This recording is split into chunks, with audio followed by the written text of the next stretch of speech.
Hey everyone, my name is Patrick, owner of Driven Manufacturing, and in this video I'm going to go through my experience of making the XFL's championship and divisional trophies for the 2023 season. I was approached from a friend of mine, Stephanie Huffman of Underground Metalworks. She runs a educational school in South Jersey, not too far from where we are here. And she approached me. The XFL approached her, asked if she can be involved or head the project with making these trophies.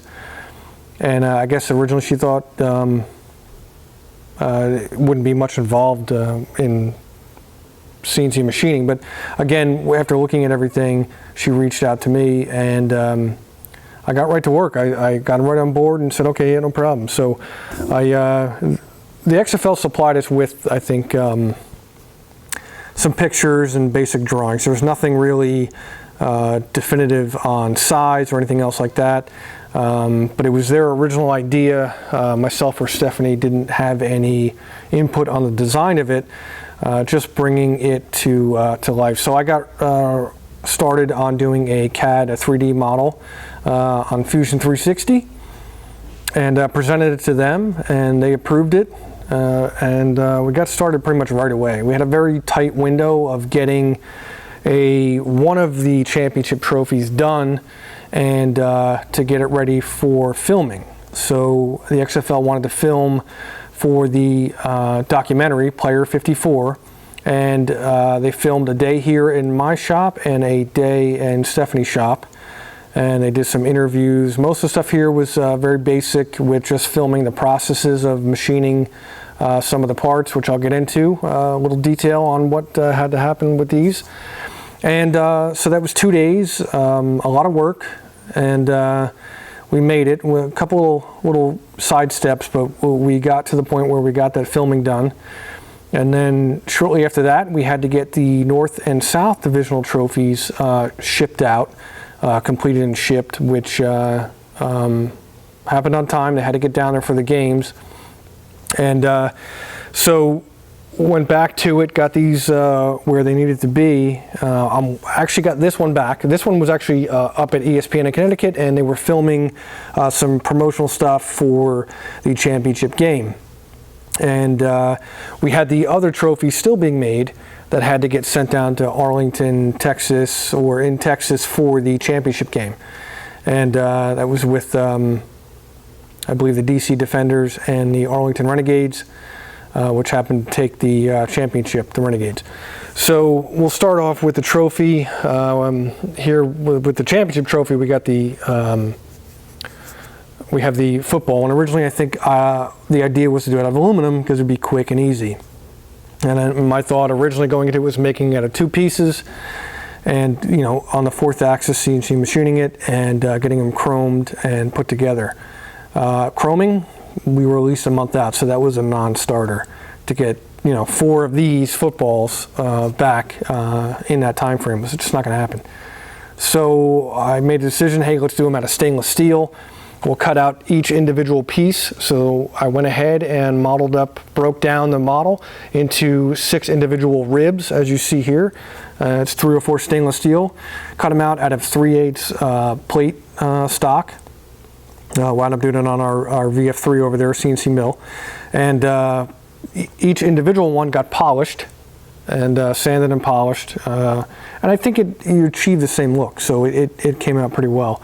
I wound up welding up 2 of the footballs, both of them being for the championship trophy, and Stephanie welded up the 2 trophies for the divisional trophies, 2 footballs for the divisional trophies. So, and then go ahead. For the X wasn't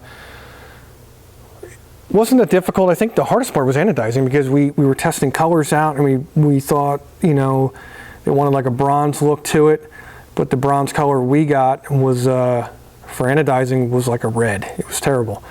And we had to rush and get 2 more colors, and I don't normally stock these colors. I do anodizing here. I have a nice facility here where we do anodize. I do primarily aerospace and defense stuff, so I just don't do those types of colors. We did have black in stock, so that's why they're black. This is a clear anodized, and you know, if you could see it here, might be hard to tell at the table, but it's black, silver, and black. The Oreo cookie. The X's are solid aluminum. These are solid aluminum, 6061. These aren't solid, these are hollow, but these two bottom ones here are rings, but the X itself, they're definitely hollow, and they're two pieces. Excuse me, they're solid, but they're two pieces. And The Rock, Dwayne Johnson's image of having, you know, filling the gap. No player left behind, and that's kind of been their whole business model with the XFL since The Rock and his ex-wife Dani Garcia have taken it over. She's the chairwoman and co-owner of the XFL, and Rock is a co-owner. So really nice people. I got to talk and speak with Dani Garcia about the trophy and kind of my involvement in it, and it's been a very positive experience overall throughout the whole thing.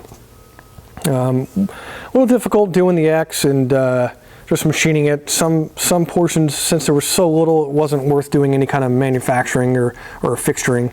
And then a lot of the filming I couldn't do because, again, a lot of DoD and aerospace stuff, products sitting around, proprietary fixturing.